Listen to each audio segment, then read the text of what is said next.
Hello friends, स्वागत है आपका अपने यूट्यूब चैनल IQ अभिषेक में। आज हम मोस्ट एक्सपेक्टेड क्वेश्चन की सीरीज़ देख रहे हैं जो हमारा प्रैक्टिस सेट नंबर 5 है। इसमें मैंने कंप्यूटर और साइंस के क्वेश्चन ज़्यादा रखा है क्योंकि आप ही पता होगा कि ये एक मोस्ट इम्पोर्टेंट टॉपिक है, एक कंप्यूटर और एक साइंस, ठीक है। और हिंदी में भी बहुत ज़्यादा क्वेश्चन रखा हूँ मैंने, ताकि आप लोगों को एक ही वीडियो में काफ़ी एक्सपेक्टेड क्वेश्चन देखने मिल जाए। इससे आपकी समय की बचत भी होगी और एक ही वीडियो में बहुत सारे क्वेश्चन आपके कवर भी हो जाएंगे, है ना। अगर आप इस यूट्यूब चैनल पर नए हैं तो please subscribe and like and share ज़रूर करें। और एक चीज़ और कि अभी स्टडी करते टाइम स्ट्रेस कोई नहीं लेगा, है ना। हो सके तो 10 से 15 मिनट अपना खुद की टाइम भी निकाल लिएगा, है ना। कि नहीं तो क्या होता है, 8-10 घंटे पढ़ते रहो तो माइंड क्या है, डिप्रेस होने लगता है, ठीक है। तो माइंड को फ्रेश करने के लिए आप कुछ सॉन्ग सुन सकते हैं जिनको सुनकर आपको अच्छा लगता है, या फिर किसी दोस्त से बात कर सकते हैं। मतलब कुछ भी ऐसा कर सकते हैं आप 15-20 मिनट के लिए रिफ्रेश होने के लिए, ठीक है। इस व्यथा में बिल्कुल नहीं रहेंगे कि 10-15 घंटे पढ़ाई करेंगे तो सिलेक्शन ही होगा, ऐसा कुछ नहीं होता है, ठीक है। 10-15 घंटे पढ़ाई करने के लिए भी माइंड सेट होना बहुत ज़रूरी है ना। तो कोशिश करेंगे कम पढ़ें लेकिन अच्छा पढ़ें और ज़्यादा से ज़्यादा याद रखने की कोशिश करें, है ना। अच्छा कंटेंट पढ़ना है, मतलब ऐसी कोई भी इनवैलिड वाली चीज़ें नहीं पढ़ना है जिसको पढ़ लिया और सिर्फ टाइम वेस्ट हो रहा है, ऐसा नहीं करना है ना। चलिए, तो हम मोस्ट एक्सपेक्टेड क्वेश्चन की अब सीरीज स्टार्ट करते हैं। इसका PDF आपको टेलीग्राम चैनल में भी मिल जाएगा, तो आप टेलीग्राम चैनल में सर्च कर सकते हैं IQ अभिषेक और वहाँ से भी इस PDF को ले सकते हैं। और आज का वीडियो थोड़ा काफ़ी लंबा हो सकता है ना, क्योंकि बहुत ज़्यादा इंपॉर्टेंट क्वेश्चन होने वाले हैं आज के, ठीक है। चलिए, पहला क्वेश्चन अब स्टार्ट करते हैं। अच्छा, ये इस नंबर पे नहीं जाएंगे क्योंकि हमने प्रैक्टिस सेट 1 2 3 4 में कर चुके हैं ना, इसलिए। निम्न में से कौन सा ऑपरेटिंग सिस्टम का कार्य है, ये बताना है। तो मेमोरी मैनेजमेंट, इनपुट और आउटपुट डिवाइस के लिए एक्सेस करना, फाइल तत्व को नियंत्रित एक्सेस करना, ठीक है। फाइल को भी एक्सेस करना, ये ऑपरेटिंग सिस्टम का कार्य होता है, यानी उपरोक्त सभी इसका राइट आंसर है, ठीक है। निम्न में से कौन सबसे तेज है, तो कैश मेमोरी इंपॉर्टेंट है, सबसे तेज होती है, ठीक है। प्रत्येक वेब एड्रेस वास्तव में संख्या की एक श्रृंखला है जिसे आमतौर पर क्या कहते हैं, हम इसको IP एड्रेस कहते हैं, ठीक है। IP एड्रेस याद रखेंगे, ठीक है। निम्न में से कौन सा एक पर्सनल कंप्यूटर को एक नेटवर्क से कनेक्ट करने के लिए प्रयोग किया जाता है, तो इसे हम कहते हैं NIC, ठीक है। याद रखेंगे, इंपॉर्टेंट क्वेश्चन है ये भी, NIC। निम्न में से कौन सी एक ब्राउज़र के लिए एक एक्टिव टैब को बंद करने के लिए शॉर्टकट की है, तो अगर किसी ब्राउज़र का हम उसकी एक्टिव टैब है उसको बंद करना चाहते हैं तो Ctrl+W का इस्तेमाल करते हैं, ठीक है। अगर आपने शॉर्टकट की वाले वीडियो नहीं देखे तो प्लीज़ उसे भी देख लीजिएगा, आपकी सारी शॉर्टकट की कंप्लीट हो जाएगी उसके, है ना, उस वीडियो में। अगला है, निम्न में से कौन सा URL के बारे में सत्य है, तो यह है वर्ल्ड वाइड वेब पर डॉक्यूमेंट और अन्य रिसोर्सेज का एक ग्लोबल एड्रेस होता है, URL, ठीक है। होम पेज में रहता है URL, ठीक है। पैराग्राफ को सेंटर में करने के लिए निम्नलिखित में से कौन सा कीबोर्ड शॉर्टकट प्रयोग किया जाता है, तो Ctrl+E का इस्तेमाल किया जाता है। नेक्स्ट है, निम्नलिखित कार्यों में से कौन सा सर्वर द्वारा नहीं किया जाता, वर्ड प्रोसेसिंग सर्वर द्वारा नहीं किया जाता। अगला है, निम्न में से कौन सा सेकेंडरी स्टोरेज के बारे में सत्य है, तो लगातार पावर की आवश्यकता नहीं होती, ये इसके बारे में सत्य है, ठीक है, सेकेंडरी स्टोरेज में। अगला है, LSI का पूर्ण रूप बताना है, बहुत ज़्यादा इंपॉर्टेंट है, तो ये होता है लार्ज स्केल इंटीग्रेशन, ठीक है, इंपॉर्टेंट है, याद रखेंगे, लार्ज स्केल इंटीग्रेशन, ठीक है। नेक्स्ट है, इनमें से कौन सा एक वेब ब्राउज़र नहीं है, तो CE एक वेब ब्राउज़र नहीं है, बाकी मोजिला, IEE, ओपेरा और सफारी ये वेब ब्राउज़र के अंतर्गत शामिल हैं।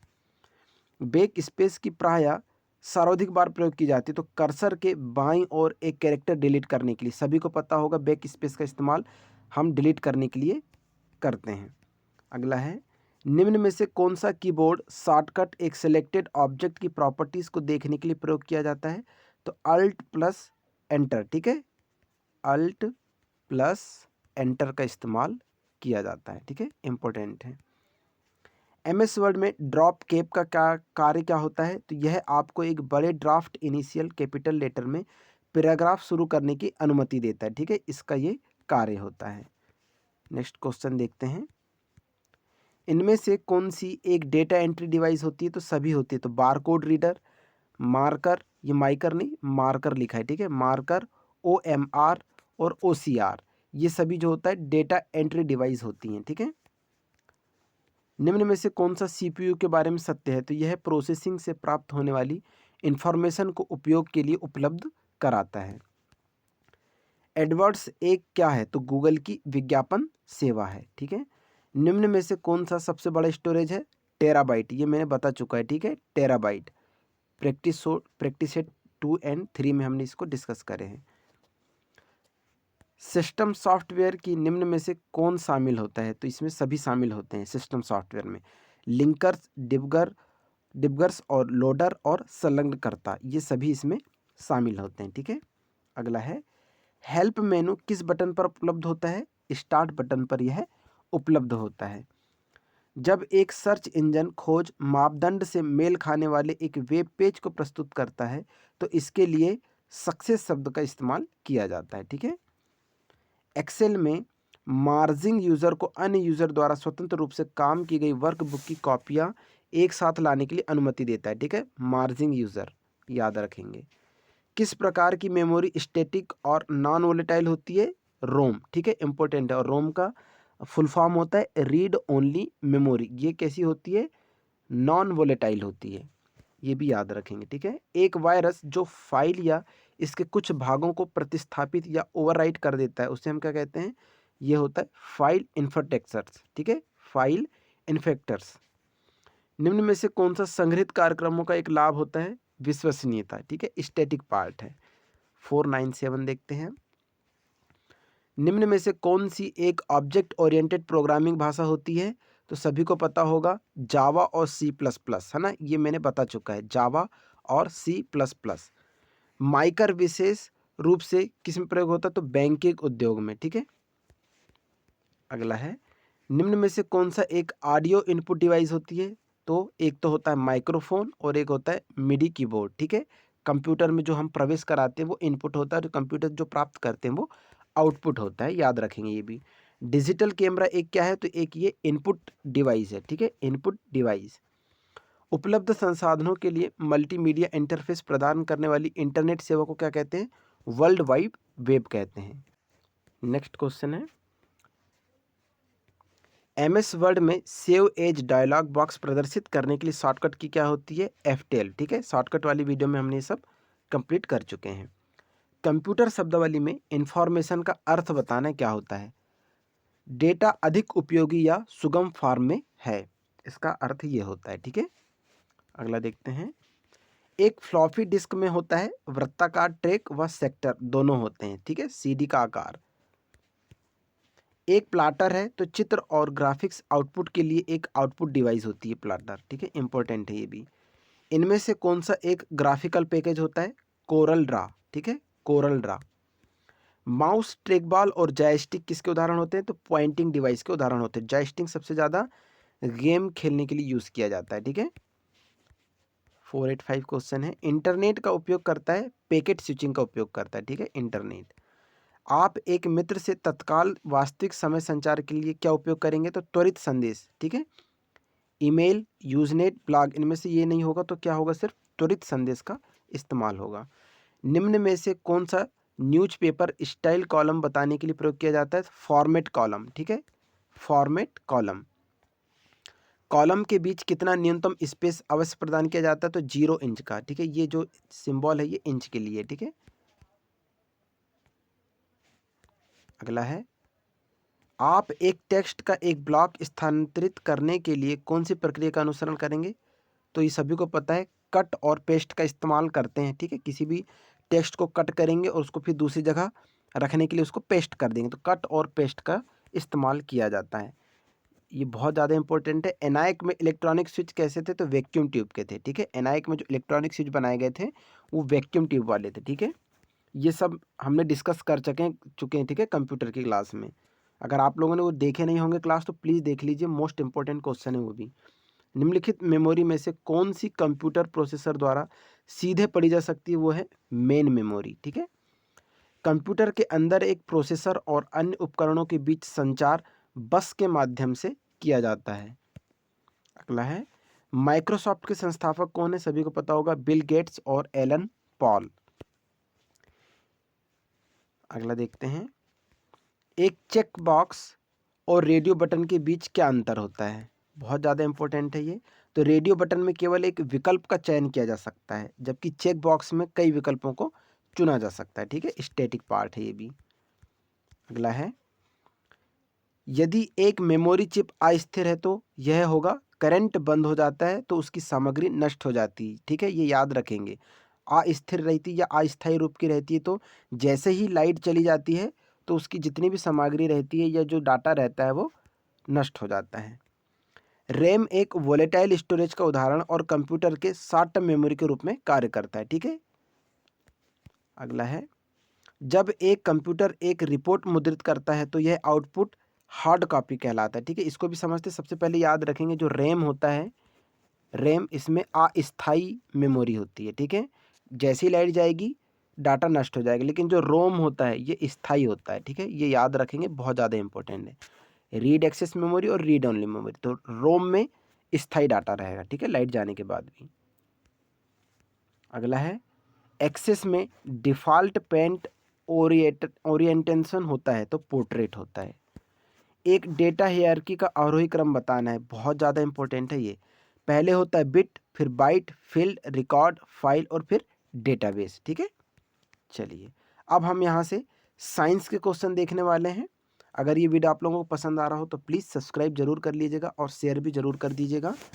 चलिए अब हम साइंस के क्वेश्चन चलते हैं। यहाँ से ये नंबर जो दिख रहे हैं इनको इग्नोर करेंगे, क्योंकि हमने पार्ट 1, पार्ट 2, पार्ट 3, पार्ट 4 ऐसा करके हमने इन सबको कर चुके हैं। ठीक है, देखते हैं इसका क्वेश्चन। डिफ्थीरिया बीमारी किस अंग को प्रभावित करती है? तो डिफ्थीरिया जो होता है वो गले को प्रभावित करता है। ठीक है। अगला है, जब लिफ्ट ऊपर की ओर जाती है तो आदमी का भार वास्तविक भार से कम होता है, क्योंकि अगर जब लिफ्ट ऊपर जा रही है और उसमें जो आदमी रहता है तो वो क्या होता है, लिफ्ट उसको ऊपर खींच रही होती है, उसमें कुछ बल लग रहा होता है ना, तो क्या होता है उसकी चाल ऊपर की ओर समरूप होती है। ठीक है, बल लगता है उसमें। और अगर लिफ्ट नीचे आ रही है और उसमें कोई आदमी या कोई व्यक्ति है तो क्या होगा, वो सरलता से नीचे आएगी, क्योंकि उसमें फिर बल नहीं लगता। ये भी याद रखेंगे। कौन से रंग का तरंगदैर्घ्य सबसे अधिक होता है? लाल रंग का तरंगदैर्घ्य अधिक होता है, इसलिए लाल रंग का टावर में इस्तेमाल किया जाता है ऊंचाइयों में। ठीक है। एसिड बदलता है तो ये नीले लिटमस को लाल रंग में बदल देता है। चीनी के घोल में तापक्रम बढ़ाने पर चीनी की विलेयता कैसी होती है? बढ़ती है। ठीक है, बहुत इंपॉर्टेंट है। कार्बन का शुद्धतम रूप कौन सा होता है? हीरा। ठीक है, इसमें प्रकाश का परावर्तन लागू होता है हीरे में। ठीक है।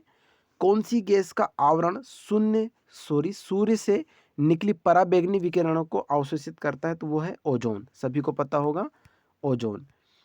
रेक्टिफायर का प्रयोग किया जाता है तो एसी को डीसी में बदलने के लिए, यानी कि अल्टरनेटिंग करंट और डायरेक्ट करंट, जिसको हम क्या कहते हैं, एक प्रत्यावर्ती धारा एसी के लिए होता है। ठीक है, और डायरेक्ट करंट इसमें बदलने के लिए इसका इस्तेमाल किया जाता है रेक्टिफायर का। ठीक है। फोटोग्राफी में पिक्सर के रूप में किसका प्रयोग किया जाता है?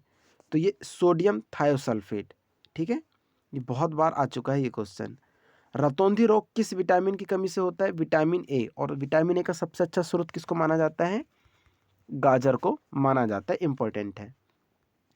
स्थिर पानी में मिट्टी का तेल डालने पर मच्छर कम होते हैं, क्योंकि क्या होता है, यह लार्वा के सांस में बाधा डालता है। होता क्या है, सभी को पता होगा, अगर हम पानी में कोई भी तेल या ऑयल डालते हैं कोई भी, तो पानी और जो ऑयल रहता है वो कभी मिक्स नहीं होते। होता क्या है, पानी यहाँ रहेगा लेकिन ऑयल की जो परत रहती है ऊपर जम जाती है। जब ऊपर जम जाएगी तो यहाँ पे ऑक्सीजन की क्या हो जाती है, कमी हो जाती है। पानी में ऑक्सीजन की कमी होती है तो उससे होता क्या है, लार्वा खत्म हो जाता है, नष्ट हो जाता है। ठीक है। अगला देखते हैं हम, वॉशिंग सोडा का रासायनिक नाम, मोस्ट इंपॉर्टेंट है, सोडियम कार्बोनेट। एनीमिया रोग किसकी कमी से होता है? तो ये आयरन की कमी से होता है। जल का शुद्धतम रूप क्या होता है? तो वर्षा का जल, है ना, जो वर्षा का जल होता है वो शुद्ध होता है। नीली क्रांति किससे संबंधित है? मत्स्य उद्योग से संबंधित है, याद रखेंगे, बहुत इंपॉर्टेंट है। नीली क्रांति मत्स्य उद्योग से संबंधित है। और वाइट क्रांति यानी सफ़ेद क्रांति किससे रिलेटेड है? ये दूध से रिलेटेड है, ये बहुत इंपॉर्टेंट है। नाइट्रोजन यौगिकीकरण के लिए जिम्मेदार बैक्टीरिया किसकी जड़ में पाया जाता है? सीबी पौधे की जड़ में। और ये भी याद रखेंगे जो मटर का पौधा होता है उसकी जड़ों में सबसे ज़्यादा नाइट्रस ऑक्साइड होती है, ठीक है, नाइट्रोजन के लिए, और वो ज़मीन के लिए बहुत अच्छा माना जाता है। लोहे का सबसे प्रचुर स्रोत क्या है? हरी सब्जियाँ, ठीक है, आयरन इसी से मिलता है सबसे ज़्यादा, हरी सब्जियों से। मानव शरीर में सबसे ज़्यादा पाया जाने वाला तत्व कौन सा है?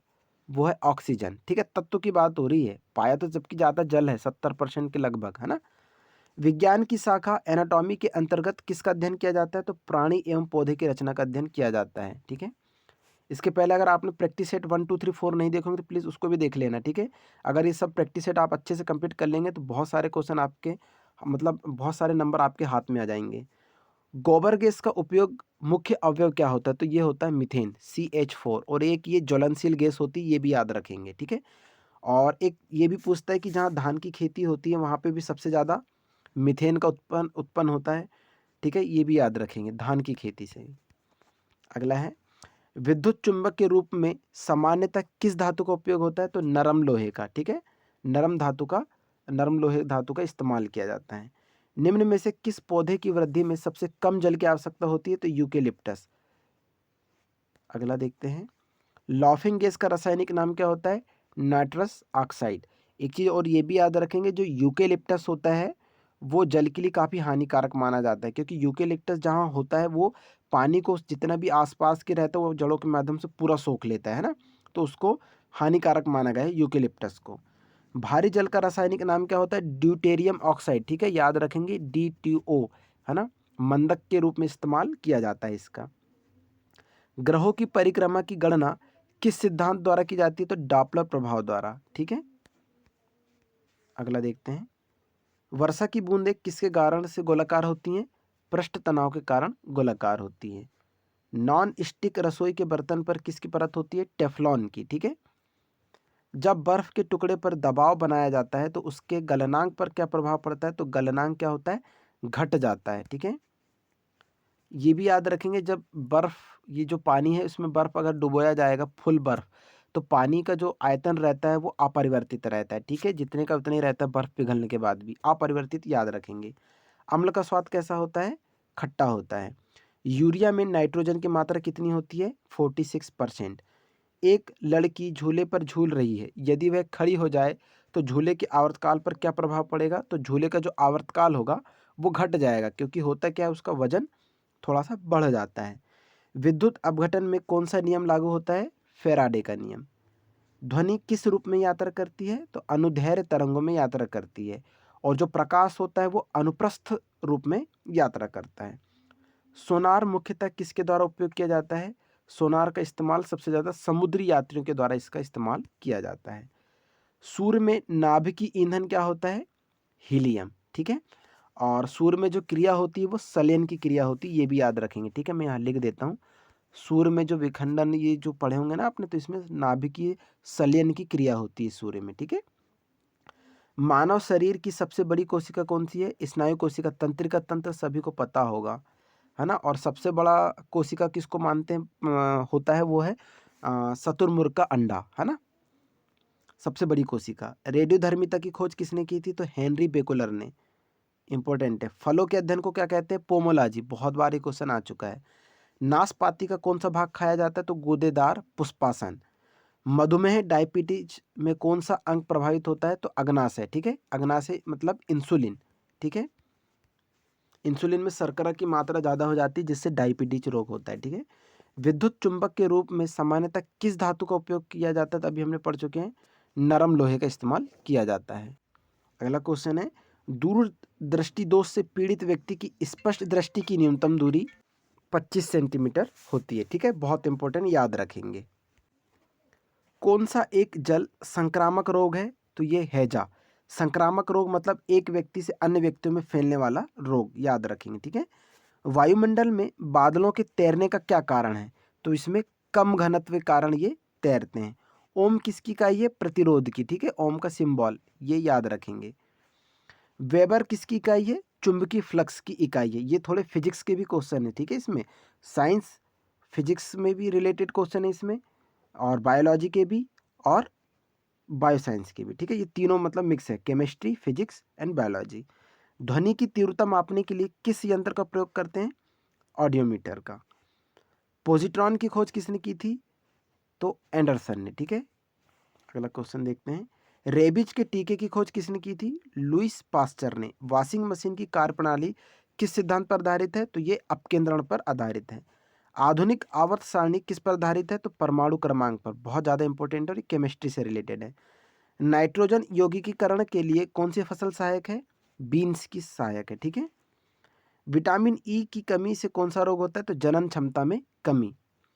1 हॉर्स पावर बराबर होता है 746 वाट। वायुमंडल दाब में आकस्मिक कमी क्या दर्शाता है? तो ये तूफानी मौसम को दर्शाता है। ये हमने प्रैक्टिस 2 में सेट में देख चुके हैं, है ना। एंजाइम मुख्यतः क्या होते हैं? तो ये प्रोटीन होते हैं। विद्युत ऊर्जा की इकाई क्या होती है? बहुत ज़्यादा इंपॉर्टेंट है ये, किलोवाट प्रति घंटा विद्युत ऊर्जा की इकाई होती है। हाइपरमेट्रोपिया से क्या तात्पर्य है? तो मानव नेत्र की दूरदृष्टि। हाइपरमेट्रोपिया यानी कि दूरदृष्टि दोष से रिलेटेड है ये, और मायोपिया यानी निकट दृष्टि दोष से ये रिलेटेड है। समस्थानिक परमाणु में प्रोटॉन की संख्या समान होती है। तत्वों का सबसे पहले वर्गीकरण किसने किया था? डोबेराइनर ने किया था, ठीक है। इंपॉर्टेंट क्वेश्चन है। तत्वों के वर्गीकरण से संबंधित त्रिक के नियम का सिद्धांत किसने दिया था? डोबेराइनर ने ही दिया था। तत्वों के वर्गीकरण से संबंधित अष्टक नियम का सिद्धांत किसने दिया था? ल्यूडेंट्स ने दिया था। इससे बहुत सारे क्वेश्चन बने हैं, ठीक है, तो ये भी याद रखेंगे। अगला है, किस वैज्ञानिक ने सर्वप्रथम आवर्त सारणी का निर्माण किया था? तो मेंडलीफ ने किया था।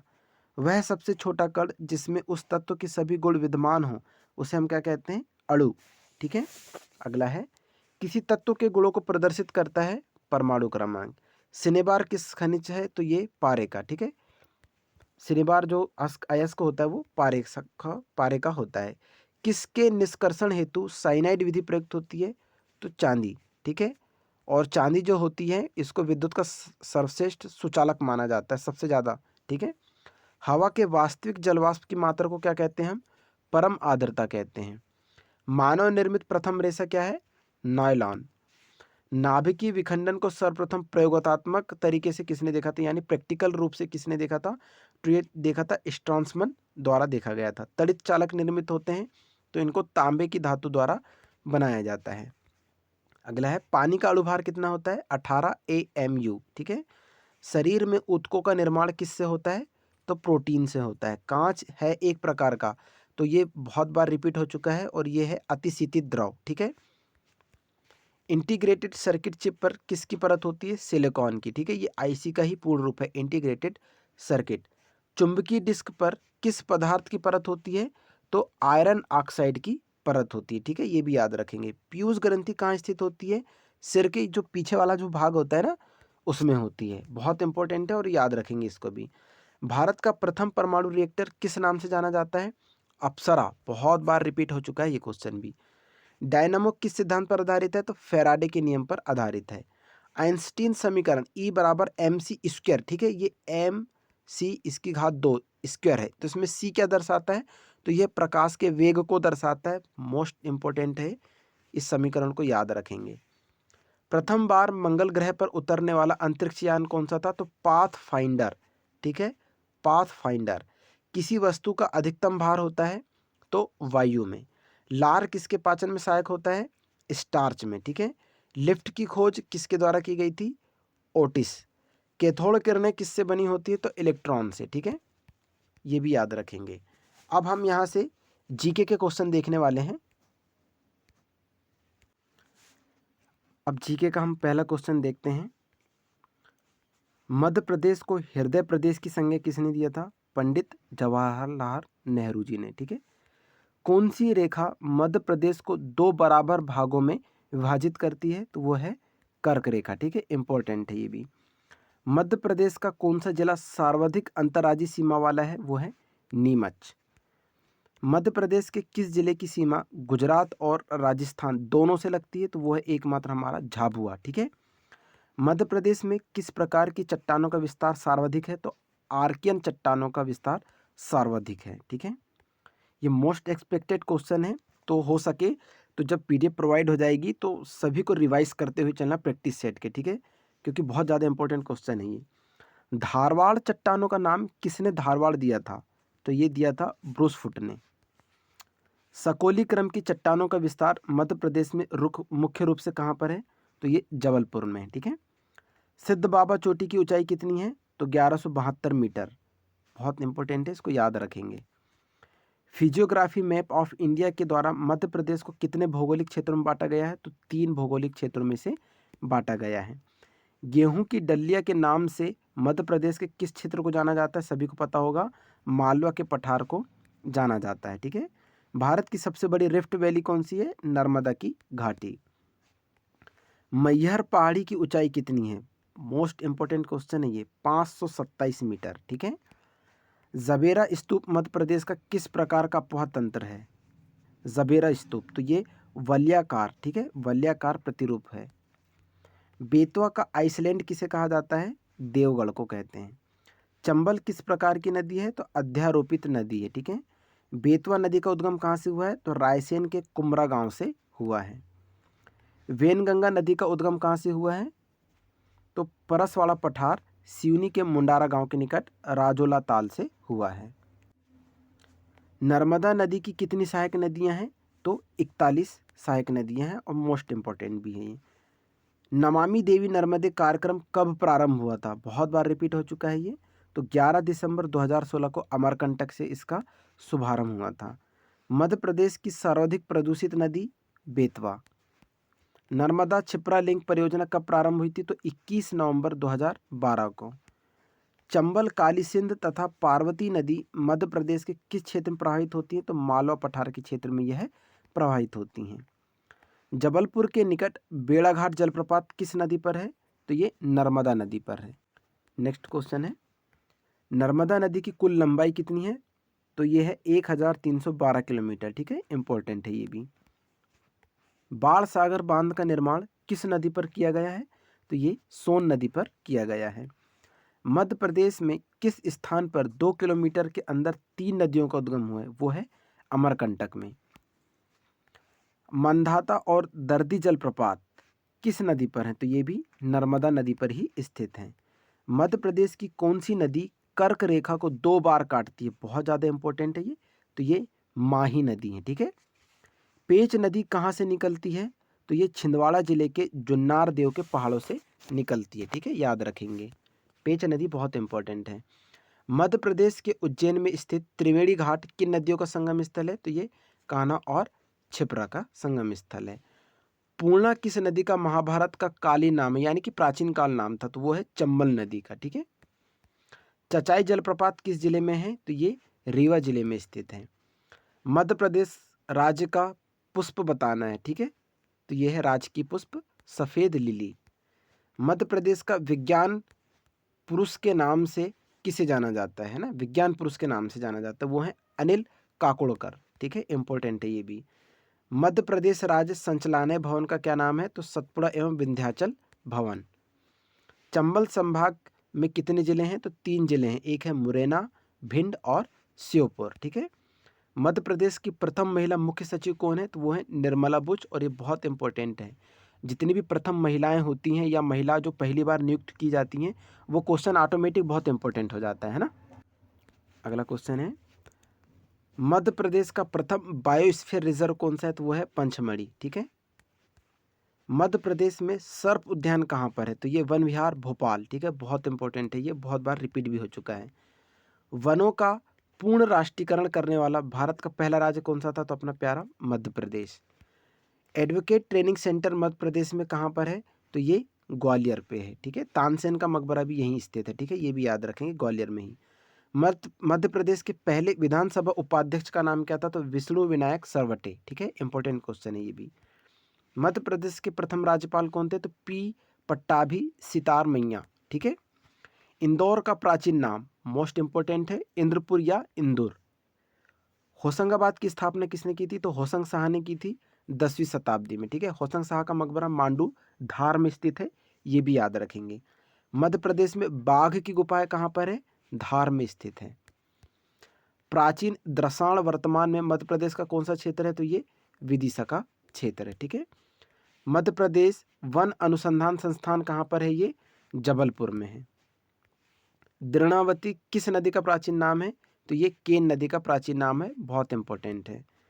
मध्य प्रदेश में कुएं व नलकूप से कितने प्रतिशत क्षेत्र में सिंचाई होती है? तो 69.49% भाग में सिंचाई होती है। ठीक है। ईयू परियोजना बहुत ज़्यादा इंपॉर्टेंट है। तो ये किन दो राज्यों की परियोजना है? तो मध्य प्रदेश एवं उड़ीसा।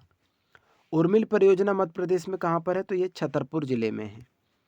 मध्य प्रदेश में राज्य के कुल वन क्षेत्र का कितने प्रतिशत सागौन है? तो 17.88%। ठीक है। अब हम यहाँ से बहुत ज़्यादा इंपॉर्टेंट हिंदी के क्वेश्चन देखने वाले हैं। ठीक है। और एक चीज़ कि मैंने हिंदी व्याकरण का कंप्लीट वीडियो करा दिया है, अगर आपने उसको नहीं देखा तो प्लीज़ उसे भी देख लीजिए। बहुत सारे डायरेक्ट क्वेश्चन आपको वहीं से देखने मिलेंगे। अगर आपने प्रीवियस ईयर वाले क्वेश्चन देखे होंगे पटवारी के, तो मैंने जो पढ़ाया हूँ उससे डायरेक्ट क्वेश्चन आए थे। ठीक है। इसलिए मैंने मोस्ट एक्सपेक्टेड सीरीज़ में उसको डाल दिया है। ठीक है। तो आप उस वीडियो को ज़रूर देख लेना, हिंदी व्याकरण वाला, है ना। चलिए अब हम यहाँ से हिंदी पढ़ते हैं। बहुत इंपॉर्टेंट क्वेश्चन होंगे ये भी। जातिवाचक संज्ञा है पुस्तक। ठीक है। मैंने बता चुका है कि जातिवाचक संज्ञा हम किसे कहते हैं, है ना, हिंदी व्याकरण वाली वीडियो में। वह स्वतः ही जान जाएगा मैं, वह सर्वनाम है तो ये निजवाचक सर्वनाम है। तालव्य व्यंजन है तो च, छ, जा और झा ये ताल व्यंजन कहलाते हैं। ठीक है। शब्द के किस रूप से अधिक व्यक्तियों या वस्तुओं आदि का बोध हो उसे क्या कहते हैं? बहुवचन। ठीक है। अगला है प्रश्नवाचक सर्वनाम होते हैं तो कौन, किसे, कब, ये सब हमने पढ़ चुके हैं, है ना। डिटेल क्लास में हिंदी व्याकरण वाली वीडियो को देख लीजिएगा आप, है ना, तो और अच्छे से क्लियर हो जाएगा। अगला है जहाँ एक क्रिया के समाप्त होने के तुरंत बाद दूसरी पूर्ण क्रिया होने का बोध होता है। जैसे दिनेश पढ़कर सोया, यानी पढ़ा फिर वो सोया, वहाँ पहली क्रिया को क्या कहते हैं? तो हम क्या कहते हैं? उसे पूर्वकालिक क्रिया कहते हैं, है ना। एक पद वाक्यांश या उपवाक्य का संबंध दूसरे वाक्यांश या उपवाक्य में जोड़ने वाले अवयव को हम क्या कहते हैं? तो समुच्चय बोधक अवयव कहते हैं। ठीक है। किन ध्वनियों को अनुस्वार कहा जाता है? बहुत इंपॉर्टेंट है। तो स्वर के बाद में आने वाले नासिक ध्वनियों को हम क्या कहते हैं? अनुस्वार कहते हैं। ठीक है। भाववाचक संज्ञा के अंतर्गत क्या आते हैं? तो गुण, दोष आदि आते हैं। मदन काली पतलून पहनकर खेलने आया, इसमें विशेषण क्या है? काली। ठीक है। अब ये कैसे है काली, ये मैंने हिंदी व्याकरण की क्लास में बता दिया है ना, डिटेल में। उसको देख लीजिएगा, आपको समझ में आ जाएगा। अभी तो फिलहाल हम प्रैक्टिस सेट कर रहे हैं, तो हम इसको डायरेक्ट पढ़ते हुए चलेंगे, है ना। पुस्तक का विशेषण क्या है? तो पुस्तकीय। ठीक है। यह नई साड़ी है, वाक्य में नई क्या है? तो इसमें विशेषण है, इसकी विशेषता बता रहा है, नई है ये। श्याम धीरे धीरे चलता है, वाक्य में धीरे धीरे क्या है? एक क्रिया विशेषण है ना, वो कार्य कर रहा है। बच्चे बहुत सी गलतियां मात्राओं के प्रयोग में करते हैं, इस वाक्य में रेखांकित अंश क्या है? तो बहुत सी क्या होता है? एक अनिश्चित संख्यावाचक विशेषण, है ना। ये भी मैंने हिंदी व्याकरण की डिटेल वीडियो में डिस्कस कर दिया है ना। अगला देखते हैं गुणवाचक या परिमाण बोधक सार्वनामिक संख्यावाचक, ये सभी किसके भेद होते हैं? तो ये विशेषण के भेद होते हैं। कबीर कल सुंदर दिख रहा था, उपरोक्त में रेखांकित किया गया जो व्याकरण की दृष्टि से क्या है? तो ये विशेषण है ना, उसकी विशेषता को दर्शा रहा है। पशुता शब्द उदाहरण है किसका? तो ये भाववाचक संज्ञा का उदाहरण है। व्युत्पत्ति के आधार पर संज्ञा के कितने भेद हैं? 5। ये सब हमने क्लास में कर चुके हैं ना। घा का उच्चारण स्थान है कंठ से, घा। छा वर्ण योग से बना है, का प्लस शा। हिंदी शब्दकोश में पहले आने वाला शब्द कौन सा है? वक्त। हिंदी शब्दकोश में अम किस वर्ण से पहले आता है? तो आहा। ठीक है। बहुत इंपॉर्टेंट है, इससे क्वेश्चन बने हैं। ज्ञा को वर्णमाला में क्या माना जाता है? तो संयुक्त व्यंजन इसे माना जाता है। कवि शब्द से में संज्ञा है तो ये जातिवाचक संज्ञा है। ठीक है। अगला देखते हैं। अब यहां से क्वेश्चन पिछली बार बहुत सारे बने थे हर शिफ्ट में, ध्यान से पढ़ेंगे इसको। तो ये मूर्धन्य व्यंजन है तो टा, ठा, डा और ढा। ठीक है। समूहवाचक संज्ञा है कक्षा। समूह यानी मतलब जो ग्रुप में बना होता है, तो वो कक्षा एक समूहवाचक है ना, ये डिटेल क्लास में हमने पढ़े हैं। परिणामवाचक विशेषण है 5 किलो। ठीक है। आलस्य शब्द का विशेषण है आलसी। सर्वनाम के कितने प्रकार होते हैं? 6। बाल का स्त्रीलिंग क्या होता है? बाला। कवित्री का पुल्लिंग क्या बताना है इसमें? तो कवि। साधु का स्त्रीलिंग क्या होता है? साध्वी। ठीक है। ये इंपॉर्टेंट है, एक्सपेक्टेड है, इसलिए मैंने इनको इंक्लूड किया है। ठीक है। परिश्रमी शब्द का विशेषण होता है तो गुणवाचक विशेषण। मानव शब्द के भाववाचक संज्ञा है मानवता।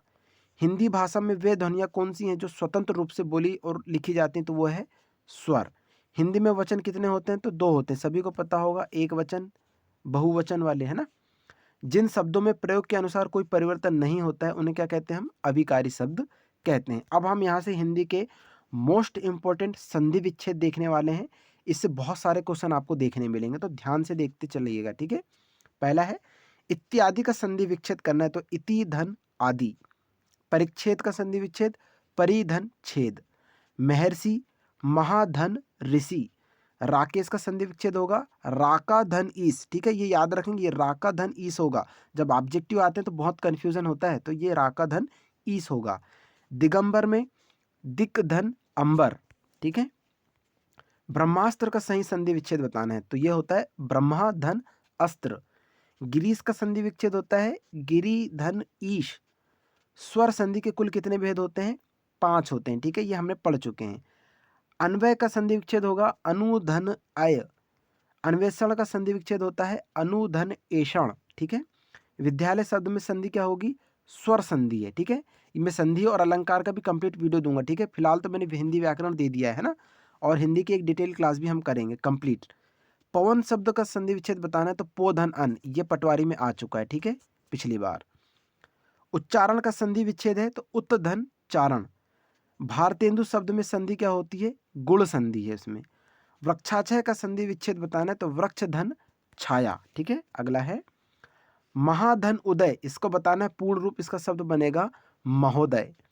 सद्भावना का संधि विच्छेद क्या होता है? सत धन भावना। मनोरथ का संधि विच्छेद है मनः धन रथ। विद्यार्थी का उदाहरण है दीर्घ स्वर संधि का, ये उदाहरण है विद्यार्थी। जगन्नाथ की संधि का उदाहरण है तो व्यंजन संधि का उदाहरण है, ठीक है। नेक्स्ट है भानुदय शब्द का संधि विच्छेद क्या होगा? तो भानु धन उदय। निर्गुण का संधि विच्छेद निह धन गुण।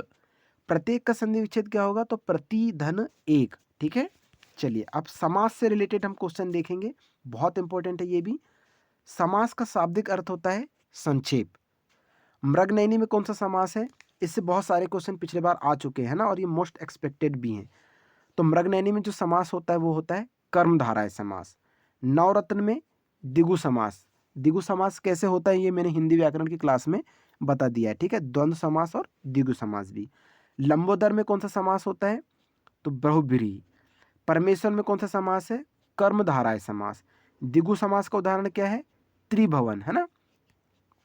मैंने समास की ट्रिक बताया था, इसलिए प्लीज़ उस वीडियो को देख लेना, है ना। मैं बार बार इसलिए बोल रहा हूँ, क्या है इसमें प्रैक्टिस सेट चल रहे थे, इसमें हम सीधे पढ़ेंगे डायरेक्ट, है ना, समझाएंगे तो फिर और लॉन्ग हो जाएगा, तो प्रैक्टिस सेट के क्वेश्चन हमारे फिर कम हो जाएंगे, इसलिए बोल रहा हूँ कि उसको बेसिक को पढ़ लेंगे पहले, तो ये जल्दी समझ में आ जाएगा, है ना। कन्यादान में कौन सा समास है? तत्पुरुष समास।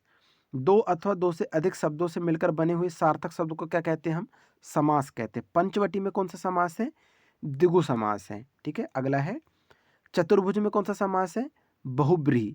ये चतुर्भुज बहुत कंफ्यूज करता है, तो याद रखेंगे चतुर्भुज में बहुब्रीहि समास होता है। लोग क्या करते हैं इसमें भी द्विगु समास लगा देते हैं, पर वो गलत है, चतुर्भुज में बहुब्रीहि समास है। वनवास में कौन सा समास है? तत्पुरुष समास है, ठीक है। विशेषण और विशेष के योग में कौन सा समास बनता है? तो इसे हम कर्मधाराएं समास कहते हैं, ठीक है। देश रक्षा शब्द किस समास का उदाहरण है? तत्पुरुष समास का उदाहरण है। दोहरा या दोराहा शब्द किस समास का उदाहरण है? द्विगु समास का। कमल नयन शब्द में कौन सा समास है? कर्मधाराय समास है। अव्ययी समास का, अव्ययी भाव समास का उदाहरण होता है आमरण, ये किसका उदाहरण है? अव्ययी भाव समास का, ठीक है। जब किसी समास में दोनों शब्द प्रधान हो तो हम उसको क्या कहते हैं? द्वंद्व समास, ठीक है। जैसे मैंने लिखा बार बार, ये क्या हो गया? बार बार, दोनों शब्द प्रधान है ना, तो ये द्वंद्व समास हो गया, ठीक है। हिंदी व्याकरण क्लास में हमने पढ़ चुके हैं। अब हम यहाँ से हिंदी के मोस्ट इंपोर्टेंट देखने वाले हैं तत्सम और तद्भव। ये तत्सम तद्भव भी मैंने पढ़ा चुका है हिंदी व्याकरण में, है ना, तो उसको देख लीजिएगा। हम इसमें डायरेक्ट अब पढ़ते हुए चलेंगे। छीण का तद्भव क्या होगा? छीन। साखी का तत्सम रूप है साक्षी। किवाड़ का तत्सम रूप होता है कपाट। एक तत्सम एक तद्भव शब्द का जोड़ा क्या है? तो पुच्छ और पूंछ। स्वर्णकार का तद्भव रूप क्या होता है? सुनार। कर्म का तद्भव रूप है कर्म। एक बार मैं फिर भी बता देता हूँ, जो तत्सम शब्द होते हैं ना, ये संस्कृत शब्द होते हैं, ठीक है, संस्कृत से लिए हुए। और जो तद्भव होते हैं वो हमारी निजी भाषा बोल सकते हैं, लोकल लैंग्वेज कहते हैं ना, जिसको हम देशज भाषा बोल सकते हैं, जो यूज़ करते हैं, ठीक है। तत्सम मतलब संस्कृत, तद्भव मतलब अपना नॉर्मल हिंदी, ठीक है। हिंदी के तत्सम शब्द वे होते हैं देखो जैसे संस्कृत से ज्यों के त्यों लिए गए हों, उन्हीं को हम क्या कहते हैं, संस्कृत के शब्द कहते हैं। कुम्हार एक तत्सम शब्द है, तो इसका क्या होगा, कुंभकार। तत्सम बताना है कुम्हार का। आम का तत्सम शब्द क्या होगा, आम्र। कदम का कदम्ब। इच्छु का तद्भव ईख। आराम शब्द है तो एक ये अरबी शब्द है, ठीक है, हमारे यहाँ का नहीं है, मतलब कहने का मतलब ये हुआ। संस्कृत की शब्द जो हिंदी में ज्यों के त्यों प्रयुक्त होते हैं उसे हम क्या कहते हैं, तत्सम शब्द कहते हैं। कृपण शब्द कैसा है, एक तत्सम शब्द है, ठीक है। वण एक तद्भव रूप है किसका, बनिया का, ठीक है। अगला कुची का तत्सम रूप बताना है तो ये क्या होगा, कुर्ची का, यानी कि कुची को हम संस्कृत में क्या कहते हैं, कुर्ची का, ठीक है। जैसे उजला, ये तत्सम रूप इसका क्या होगा, उज्ज्वल, ठीक है। पुराण, तो इसका तत्सम रूप यानी पुराण, यानी संस्कृत में। जैसे अट्टलिका, इसका तद्भव बताना है तो ये क्या होगा, अटारी, ठीक है। ऐसे ही रोगी का तत्सम, यानी रोगी को हम संस्कृत में क्या कहेंगे, रुग्ण कहेंगे, है ना। संस्कृत के वे शब्द जो हिंदी में बिना किसी परिवर्तन के होते हैं वो क्या कहलाते हैं, तत्सम शब्द कहलाते हैं, जो संस्कृत के शब्द हैं, ठीक है। समझ में आ रहा है ना। स्वसुर शब्द का तद्भव रूप बताना है तो ससुर होगा। ससुर जो है, स्वसुर, ये एक संस्कृत शब्द है, अब इसको हम हिंदी में क्या कहेंगे, ससुर, है ना। धरित्री का तद्भव बताना है, यानी कि हिंदी बताना है इसकी, तो धरित्री एक संस्कृत शब्द है, अब इसका हिंदी में क्या होगा, धरती, ठीक है। वैसे ही मोर का तत्सम क्या होगा, मयूर। स्वर्ण का शब्द है एक तत्सम, और स्वर्ण को हम अगर तद्भव बनाना है तो हम उसको क्या कहेंगे, सोना कहेंगे, ठीक है। भंवरा मछली शब्द है एक तद्भव शब्द है, ठीक है। मुद्री का तत्सम रूप बताना है तो ये होगा मुद्रिका, ठीक है। संस्कृत शब्द क्या है, मुद्रिका, यानी तत्सम रूप उसका। अखिल शब्द कैसा है तो ये सभी को पता है, तत्सम शब्द है। कपूर शब्द कैसा है, तद्भव, ठीक है। तो ये भी आपको आप अच्छे से समझ में आ गए होंगे। अब हम यहाँ से मैनेजमेंट के क्वेश्चन देखने वाले हैं, ठीक है। और मैनेजमेंट की मैंने डिटेल क्लास भी ले चुका है, जिसमें आपको विस्तृत रूप से मैंने बताया है कि प्रबंधन क्या होता है, तो उस वीडियो को भी प्लीज़ देख लीजिएगा, जिससे आपको पूरे बेसिक मैनेजमेंट के कंप्लीट हो जाएंगे और सारे क्वेश्चन आपसे बनने लगेंगे, यकीन करिए। इसलिए डिटेल क्लास का देखना बहुत ज़रूरी है आप सभी के लिए, है ना। पहला क्वेश्चन है, जैसे किसी भी कार्य को सुचारू रूप से संपन्न करने के लिए नितांत आवश्यक होता है तो संगठन का, है ना। इसकी डिटेल क्लास देख लेना, है ना, तो ये सब आपको अच्छे से समझ में आएंगे ये क्वेश्चन भी। समन्वय करना किसके कार्यों में सम्मिलित है तो ये प्रबंध में। यहाँ किसी संस्था, व्यक्ति, देश या समाज तक सीमित नहीं है। ये प्रबंध की कौन सी विशेषता है तो प्रबंध सार्वभौमिक है। ये कैसे है ये हमने पढ़ चुके हैं, ठीक है। परिसंपत्ति एवं देनदारियों का विवरण किस में लिखा जाता है तो तुलन पत्र यानी बैलेंस शीट में। प्रबंध का विशिष्ट अध्ययन किसे क्या बनाता है तो एक पेशा बनाता है। चुने हुए विकल्पों में से किसी एक के संबंध में निर्णय करना क्या कहलाता है तो निर्णयन कहलाता है, ठीक है। अगला है, नेतृत्व की कल्पना किसके अभाव में कठिन है तो अनुयायियों की। मैंने मैनेजमेंट की बहुत सारी क्लास दे दिया है वैसे, ऑब्जेक्टिव भी और डिटेल भी, तो उनको अच्छे से देख लेना, क्वेश्चन सिर्फ वहीं से आने वाले हैं ना, निश्चिंत रहिएगा। जब कोई कंपनी हानिग्रस्त होती तो बॉन्ड धारकों को बॉन्ड पर ब्याज भुगतान करना अनिवार्य है या नहीं तो ये अनिवार्य नहीं होता है। प्रथम श्रेणी प्रबंध को किस अन्य नाम से भी जानते हैं तो पर्यवेक्षक प्रबंध। तकनीकी तथा नैतिक मानदंडों के अनुरूप कार्य करता है प्रबंध, ठीक है। अगला है, कार्य शासकीय हो या अशासकीय इसके अभाव में सफल नहीं होता तो श्रेष्ठ संगठन के अभाव में ये सफल नहीं होता है। संगठन प्रशासन की कौन सी क्रिया है तो ये पूर्व की क्रिया है, ठीक है। अगला है, किसी कर्मचारी को वेतन के अतिरिक्त पुरस्कार स्वरूप राशि प्रदान करना क्या कहलाता है प्रोत्साहन। अधिकार सत्ता के प्रत्यायोजन का अर्थ अधीनस्थों को निर्धारित सीमाओं में कार्य करने का अधिकार प्रदान करने से है। यह कथन किसने दिया था तो ये मिलेट का कथन है, ठीक है। प्रबंध किस प्रकार का प्रयास है तो यह एक सामूहिक प्रकाश है, B2B यानी बिजनेस टू बिजनेस, व्यवसाय से व्यवसाय कहलाता है। TQM क्या है तो टोटल क्वालिटी मैनेजमेंट, ठीक है। किसी वस्तु के मूल्य निर्धारण को मुख्य रूप से कौन सा तत्व प्रभावित करता है तो ये मांग। मानव संसाधन प्रबंधन किस रूप में कार्य करता है तो शीर्ष प्रबंधन और कर्मचारियों के समन्वय में, ठीक है।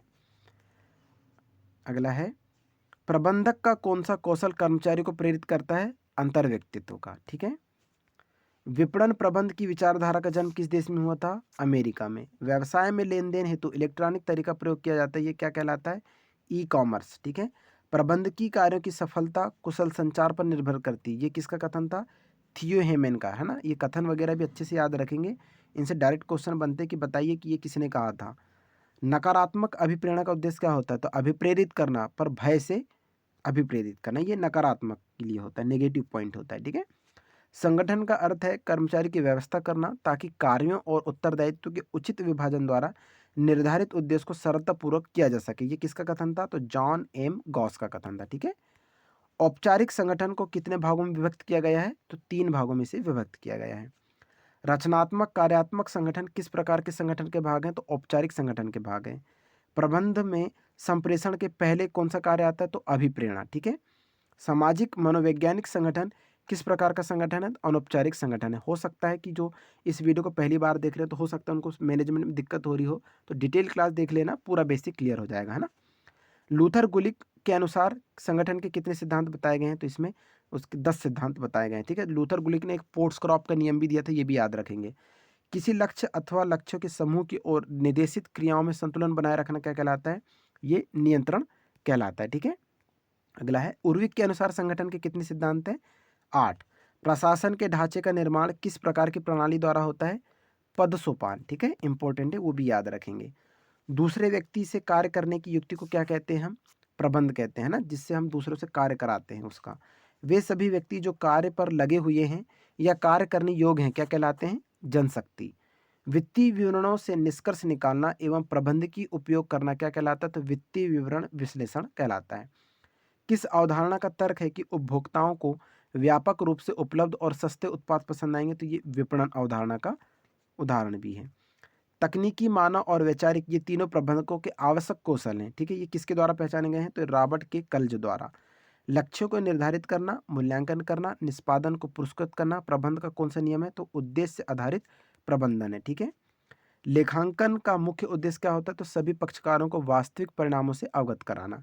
प्रतिबिंब परीक्षण, स्थिति संबंधी परीक्षण और उद्देश्य सहित परीक्षण किसके प्रकार होते हैं? तो व्यक्तिगत परीक्षण के प्रकार होते हैं। अगला है विपणन की दृष्टि से वस्तु को उन सुविधाओं को पुलिंदा माना जा सकता है जो उपभोक्ताओं को प्रस्तुत की जा रही है। ये कथन किसका है? डॉक्टर डाबर का है, ठीक है। बाजार अवनति, बाजार परिपक्वता और बाजार परिचय एवं वृद्धि किसकी अवस्थाएं हैं? उत्पादन जीवन चक्र की अवस्थाएं हैं। विपणन की पुरानी विचारधारा के समर्थक कौन थे? तो टाउसले, क्लार्क और प्रोफेसर पाइल। सभी उत्पादनों का एकमात्र अंत उद्देश्य है उपभोग, यह किसका कथन था? तो एडम स्मिथ का, ठीक है। एडम स्मिथ बहुत इंपॉर्टेंट है इकोनॉमिक्स में, ठीक है। ये रहे आज के हमारे मोस्ट एक्सपेक्टेड 5 सब्जेक्ट के क्वेश्चन। आई होप आप ये वीडियो आप लोगों को बहुत पसंद आया होगा। तो please subscribe, like and share ज़रूर करें। मिलते हैं नेक्स्ट वीडियो में। आपने ये वीडियो यहाँ तक देखा उसके लिए बहुत बहुत धन्यवाद। मिलते हैं नेक्स्ट वीडियो में। Thank you so much.